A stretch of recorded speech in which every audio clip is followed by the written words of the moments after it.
गोटे सक्रिय घर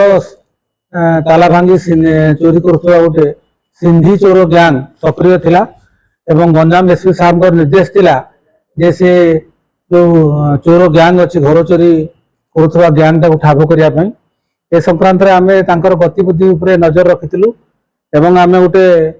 पुलिस टीम टे करथिलु आमे भंजनगर आईआईसी श्री जीवनानंद जेना नेतृत्व में एथिरे आमर विभिन्न थानार ऑफिसर्स माने संश्लिष्ट थिले बालीपदर थानार सब इन्स्पेक्टर नीलाद्री रेड्डी भंजनगर थानार सब इन्स्पेक्टर समीर सेठी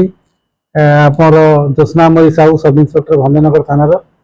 एवं अन्य ऑफिसर बहुत ऑफिसर एवं कॉन्स्टेबल स्टाफ सब इनवॉल्व थिले जगन्नाथ प्रसाद थानार भी थिले बोगड़ा थानार भी थिले एवं यही जो आमर पुलिस टीम यांक ऊपर नजर रखिथिले यांकर गतिविधि उपरे एवं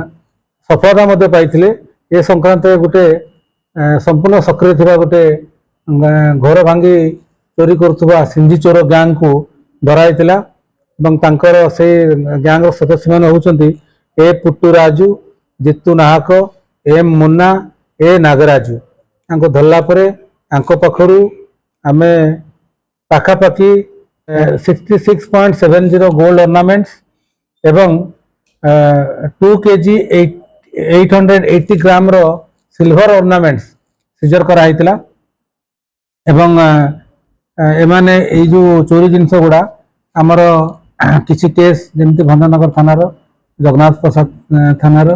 बोगड़ा थानार एवं तारसिंग थानार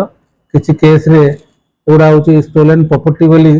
आपातत जना पड़ता एवं यही जिनस पाखु जबत कराई आज कोर्ट चालान करा एवं यही संक्रांत जो मैंने सहयोगी अच्छा आम नजर रखीचु खबर संग्रह करें धरबू एवं मु भावुँ आगामी दिन में आमर रिकवरी एमाउंट आहरी बढ़ एवं पाखापाखि आमर 5टी केस रे जो सुना गहना रूपा गहना जब्ती होती 5टी केस रे आमर Bhanjanagar sub division police sub division 5टी केस रे एगुड़ा को आमर टैगिंग होती प्रमाण आधार रे एवं आमे यांकर सहयोग ऊपर नजर रखीचु जो माने वर्तमान फेरार अच्छा धरले आमर आहरी रिकवरीटा बढ़िबो बोली आमे आशा करूछु। रूपा सुना मिसिकी आनुमानिक मूल्य पाखापाखि 13 लाख ऊर्ध्व हम 13 लाख ऊर्ध्व हम।